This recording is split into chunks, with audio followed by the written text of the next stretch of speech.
கொஞ்ச நாளாக நீங்கள் எந்த சமூக வலைத்தளத்தை திறந்தாலும் அதில் கதைக்கிற முக்கியமான விஷயம் ஒன்று பார்த்துக்கிட்டால் எல்லினோன்ற தாக்கம்.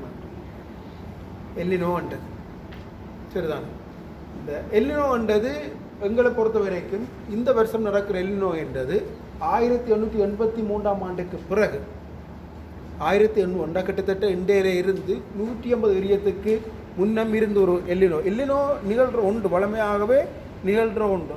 ஆனாலும் இந்த முறை அதின் பாதிப்பு அதின் தன்மையை பொறுத்து இந்த முறை எல்லாராலையும் கதைக்கப்படுகிற ஒரு விஷயமாக வந்துட்டு. அதில் நீங்கள் பார்த்தீங்கன்னா தெரியும் உங்களுக்கு, இப்போ ஏஐ வந்துருக்குது. ஏஐ ஊடாக கேட்டு படங்களோட எல்லாரும் பிடிச்சா பொழுதுவிட்டா இல்லினோடு தான் போடுகிறது என்ன ரைட். ஆனால் அது எங்களுக்கு ஒரு மிகப்பெரிய ஒரு பாதிப்பான ஒரு விடயமாக இந்த வருஷமும் வார வருஷமும் இருக்கும் வந்து. ஸோ நாங்கள் அதுக்கு முன்னம் எல்லினோண்டா என்னென்று பார்க்க வேணும். எல்லினோண்டு எல்லாரும் கதைக்கணும், எல்லினோண்டு கேள்விப்படையினம் சரிதானே. எல்லினோன்றது நீங்கள் பார்த்தீங்கன்னு சொல்லுதுன்னா இந்த கடற்பகுதியிலே ஏற்படுகின்ற அதிகரித்த வெப்பம், கடல் பகுதியில் ஏற்படுகிற அதிகரித்த வெப்பம். உங்களுக்கு தெரியுமா, எங்களுக்கு மழை, வெயில், காற்று இதுகள் எல்லாத்தையும் தீர்மானிக்கிற சக்தி கடல் தான். கடலின் வெப்பநிலை தான் எங்களுக்கு தேவையான நிலைமையை தீர்மானிக்கும்.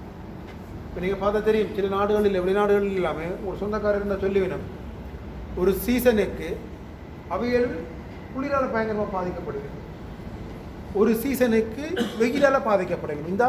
இந்த காலம் தொடங்கிடுறது, அவைக்கு கடுமையான வெயில் பாதிப்பு இருக்குது. அதனால தான் அந்த நாட்டு அரசாங்கம் எல்லாரையும் லீவு கொடுத்து போன்று அனுப்பிவிடும். எங்காவது குளிரான இடத்துல போய் இருந்துட்டு வான். எங்களுடைய ஆக்கள் எல்லாருமே இந்த சந்தர்ப்பத்தை பயன்படுத்தி இலங்கைக்கு வருகிறோம். அந்த நாடுகளில் நல்ல தெளிவாக வரையறுக்கக்கூடிய மிக கடுமையான குளிர்காலம் இருக்கும். ஒரு சீசனுக்கு வெளிக்கிடையில்லாத அளவுக்கு கடும் குளிர் இருக்குது. ஒரு சீசனுக்கு பயங்கரமான வெயில் இருக்குது. இன்றைக்கெல்லாம் நேற்றெல்லாம் பார்த்தீங்கன்னா ஃப்ரான்ஸில் 38°C 40 கடக்க கொண்டே எதிர்பார்க்கணும். ஏன்னா அங்கே இருக்க இல்லாதாக உள்ளதுக்கு அவங்கள ஒரு குளிர் பிரதேசத்தை கூட அனுபவிக்கிறாங்கன்றதுனால அதை தாங்க முடியாமல் வருவேன். ஆனால் நீங்கள் எங்களை பார்த்தீங்கன்னா எங்களுக்கு எல்லா நாளும் ஒன்று தான். தை முதல் நாளில் இருந்து டிசம்பர் 31 வரைக்கும் எங்களுக்கு அவ்வளோ பெரிய பிரச்சனை இல்லை. குளிராலையும் நாங்கள் ஒரு சின்ன குளிர் இருக்கும், நல்லது வெக்க இருக்கும். அதுவே நாங்கள் எங்களுக்கு அதை உணரக்கூடிய அளவுக்கே இருக்கும். கிட்டத்தட்ட ஆண்டு முழுவதிலும் ஒரு அளவுக்கு எங்களால் தாங்கக்கூடிய நிலைமை தான் இருக்கு. அதுக்கு காரணம் எங்களை சுற்றி இருக்கிற சமுத்திரம். எந்த நாட்டுக்கு கிட்ட அல்லது எந்த நாட்டின் கரையோரமாக சமுத்திரம் இருக்குதோ அந்த நாட்டுக்கு ஒரு பாதிப்பும் கிடையாது. எந்த நாட்டுக்கு சுற்றி நிலம் இருக்குதோ அங்கே நீங்கள் பார்த்தீங்கன்றால் கடுமையான குளிர் இருக்கும். நாங்கள் ஒரு தடவை போக தேவையில்லை. வவுனியாவில் இருந்த ஆக்கள் வந்துருக்குறீங்க தானே. வவுனியாவில் ஆக்களுக்கு ஒரு சீசனுக்கு சரியான பனி இருக்கும். ஆனால் அதுக்கு கிட்டே இருக்கிற மன்னர் ஆக்களுக்கு அந்த பனி இருக்காது. முல்லைத்தீவில் ஆக்களுக்கு அந்த பனி இருக்காது. கடற்கரையோடு கூடியிருக்கிற நாடுகளுக்கு வெப்பநிலை அல்லது மழை வீழ்ச்சி இதுகள் எல்லாமே ஓரளவுக்கு சமனாக இருக்கு. சரி, இது இப்படி இருக்கு. இந்த எல்லினோன்றது வெப்பநிலையில் கடற்பகுதியில் ஏற்படுகிற மாற்றம்.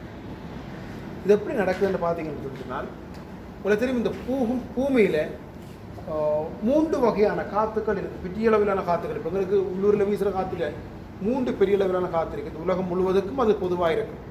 அதில் ஒன்று வந்து பார்த்தீங்கன்னா நாங்கள் இருக்கிற இலங்கை, இந்தியா போன்ற நாடுகளோடு சேர்ந்ததாக வியாபார காற்றுகள் என்ற ஒரு காற்று இருக்குது. இப்போ பிரித்தானியா, ஃப்ரான்ஸ், ஜெர்மனியில் இருக்கிற ஆக்களுக்கு கிட்ட மேலை காற்றுகள் என்ற ஒரு காற்று இருக்குது. முனைவு பகுதியில் நான் நினைக்கிறேன் நோர்வேக்கு கிட்ட இருக்கிற ஆக்கள், நோர்வேலும் அங்கால நீங்கள் பார்த்தீங்கன்னா ஸ்வெல்போர்ட் அங்கால் பக்கத்தில் இருக்கிற ஆக்களுக்கு முனைவு காற்று என்ற ஒரு காற்று இருக்குது. இந்த 3 காற்றும் தான் இந்த பூமியில் பெரிய காற்றுக்கள். ஒன்று வியாபார காற்று, மேலை காற்று, முனைவு காற்று.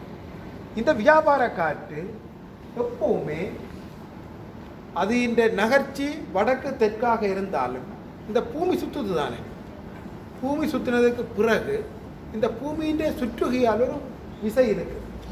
அந்த விசை எங்களுக்கு நல்லா பழக்கம். அப்படின்னு பார்த்துக்கிட்டால் சின்ன பிள்ளையில் நீங்கள் எல்லாம் க்ரீம் சுற்றி இருப்பீங்களா, சுற்றி அப்படி கொஞ்ச நேரம் சுற்றினதுக்கு பிறகு உங்களால் அது நிற்கிற பொழுது பேலன்ஸாக நிற்க முடியலை என்றால் அதுதான் காரணம் பூமியின் சுழற்சி அல்லது சுற்றுகை என்று.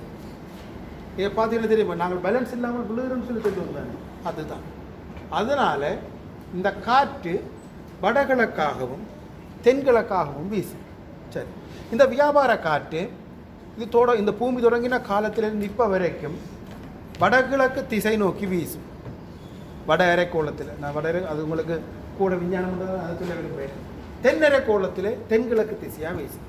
பிரதானமான விஷயம் என்னென்றால், இந்த காற்று கிழக்கு திசையில் இருந்து மேற்கு திசை நோக்கி தான் வீசும். கிழக்கு திசையிலிருந்து மேற்கு திசை நோக்கி தான் வீசும். ஆனால் எல்லினோ உருவாகிற பொழுது இந்த காற்று மேற்கு திசையில் இருந்து கிழக்கு திசைக்கு வீசும். சும்மா சாதாரண நிலைமையில கிழக்கு திசையிலிருந்து மேற்கு திசை நோக்கி வீசும். அதனால நாங்கள் வடகிழக்கு வியாபார காற்றுன்னு சொல்லி வடகிழ் வியாபார காற்றுன்னு சொல்லுவோம், அல்லது தென்கிழ் வியாபார காற்றுன்னு சொல்லுவோம். காற்று கிழக்கு திசையிலிருந்து மேற்கை நோக்கி வீசும். ஆனால் இந்த எல்லினோ தோன்றுகிற சந்தர்ப்பங்களில் அதுக்கு அடிப்படை என்ன என்றால், முதலாவதா இந்த காற்று கிழக்கு திசையிலிருந்து மேற்கு திசை நோக்கி வீசுறதை குறைச்சி மேற்கு திசையில இருந்து கிழக்கு திசை நோக்கி வீசும். மேற்கு திசையிலிருந்து கிழக்கு திசை நோக்கி வீசும். சரி, இது எப்படி இருக்கு? ரெண்டாவது உங்களுக்கு தெரியும், மன்னராக தெரியும், அல்லது மீனவ சமூகம்